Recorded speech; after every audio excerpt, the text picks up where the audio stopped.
इस नाम के उच्चारण से भवरोग निवारण हो जाए तो साधारण बात है।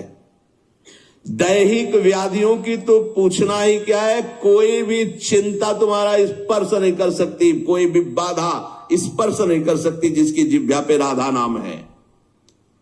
मेरी बात मान जाओ, नामोच्चारण करो, सारा संसार तुम्हारा ही हो जाएगा। तुम देखोगे सारा संसार तुम्हें प्यार करेगा। तुम चिदानंद रस में मगन रहोगे, निरानंद की छाया भी नहीं छू सकती तुम्हें।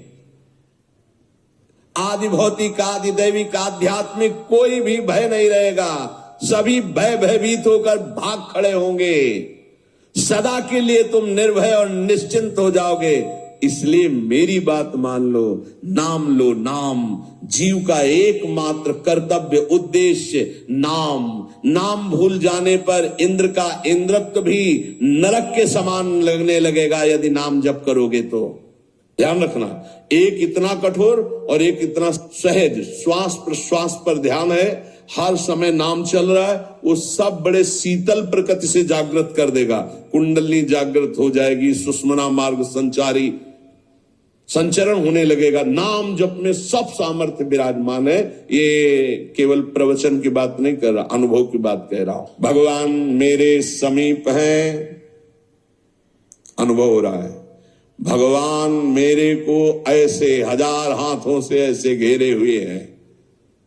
भगवान निश्चय मेरे को स्वीकार कर चुके हैं।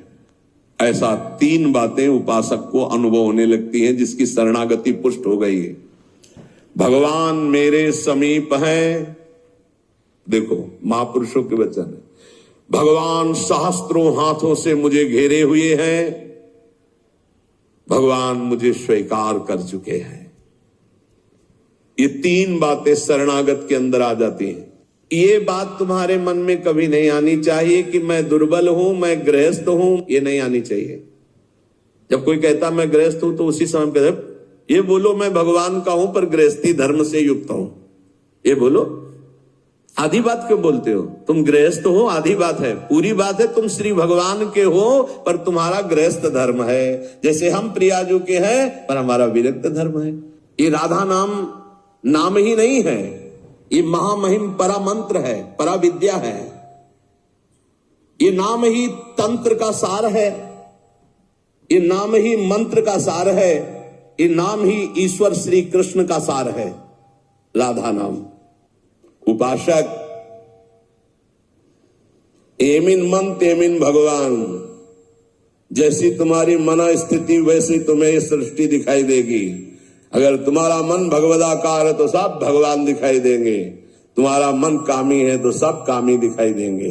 एमिन मन तेमिन भगवान। जैसा तुम्हारा मन वैसे ही तुम्हें भगवान कानबो। जाकिरी भावना जैसी प्रभु मूर्ति देखी तिन तैसी। इसलिए अपनी भावना को सुधारो। भक्ति का फल है भाव शुद्ध हो जाना। निद्रा, तंद्रा, आलस्य, विक्षेप, संशय, ये जिसके जीवन में अधिकायत है उसका सर्वनाश निश्चित हो जाता है साधना का। नींद पर काबू पाओ, निद्रा के अधीन मत हो। ये बहुत बड़ी शत्रु है, ये भजन का नाश करने वाली है। इसको मत ये सोचो कि अभी तो नई अवस्था है, नहीं, इसी अवस्था में इसको काबू पालो, नहीं तो कुछ नहीं होता। जहां देखो, हम देखा है वयोवृद्ध जनों को जिनको कहा जाता है कि अब भजन की अवस्था है, वहां देखा है बैठे बैठे बात करते करते जब देखो तब ऐसे मुंह बगाड़ दिए, लाल टपक रही, जब देखो, देखा हमने। क्योंकि हृदय मलिन है तो तमोगुण का ही राज्य रहेगा, सतोगुण थोड़ी आ जाएगा। यौवन अवस्था में निद्रा को शासन में ले ले, ए विजयी या अभ्यास विजयी कर देता है। निद्रा, तंद्रा, ना नींद है ना जागृत अवस्था है, बेशुद्ध अवस्था सी रहती है। आलस्य, किसी भी सत्कार्य के लिए अंदर उत्साह न रहना। विक्षेप, बार बार भोगों का आकर्षण होना। संशय, ये बातें बिल्कुल साधक के जीवन में नहीं होनी। पक्की बात समझ लो, भगवान को प्राप्त करना कठिन नहीं है, संसार का राग त्यागना कठिन है। और वो सत्संग शुरू है, भगवान ने सत्संग दे दिया है, ये रोज काट रहा है तुम्हारे संसार राग को, पक्का मानना। निद्रा, तंद्रा, आलस्य, विक्षेप, संशय ये जीवन में साधक के नहीं होने चाहिए।